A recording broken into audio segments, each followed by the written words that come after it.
Elon Musk's path didn't begin in a laboratory or a rocket factory. It began in his childhood home in Pretoria, South Africa.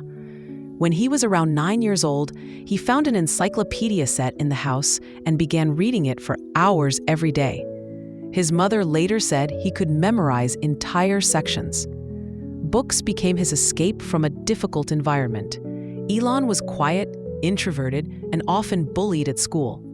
Once, a group of boys beat him so badly, he had to be hospitalized. The experience didn't make him fearful. It made him determined to grow tougher and more resilient.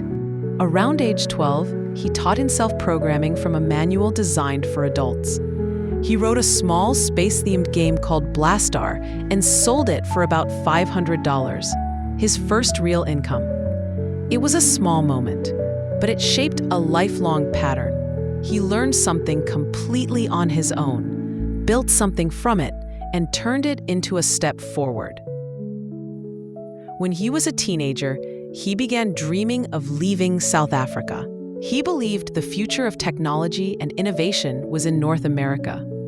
At 17, he made a bold, life-changing decision. He moved alone to Canada with very little money, working odd jobs, cleaning boilers, shoveling grain, working in a lumber mill, just to support himself. He later said those years taught him endurance and the value of doing whatever it takes. In his early 20s, while studying at the University of Pennsylvania, Elon began forming the idea that the biggest problems of the future would be energy, the internet, and space. He told friends that he wanted to work on things that moved the world forward. That wasn't a slogan. It was a belief he carried long before Tesla or SpaceX existed. When he co-founded Zip2 at age 24, he slept in the office and showered at a local gym because he couldn't afford an apartment.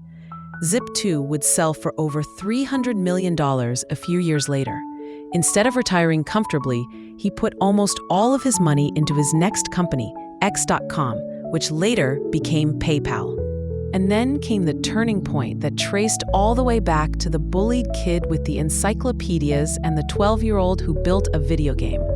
He used his wealth to try the things he had dreamed about since childhood: electric cars and rocket engineering. SpaceX and Tesla nearly failed in 2008, but the persistence he developed through years of hardship, self-learning, and risk-taking kept him going. When Falcon 1 finally reached orbit and Tesla barely survived the financial crisis, it was the climax of a journey that had started decades earlier, with a quiet boy reading books to escape the world around him.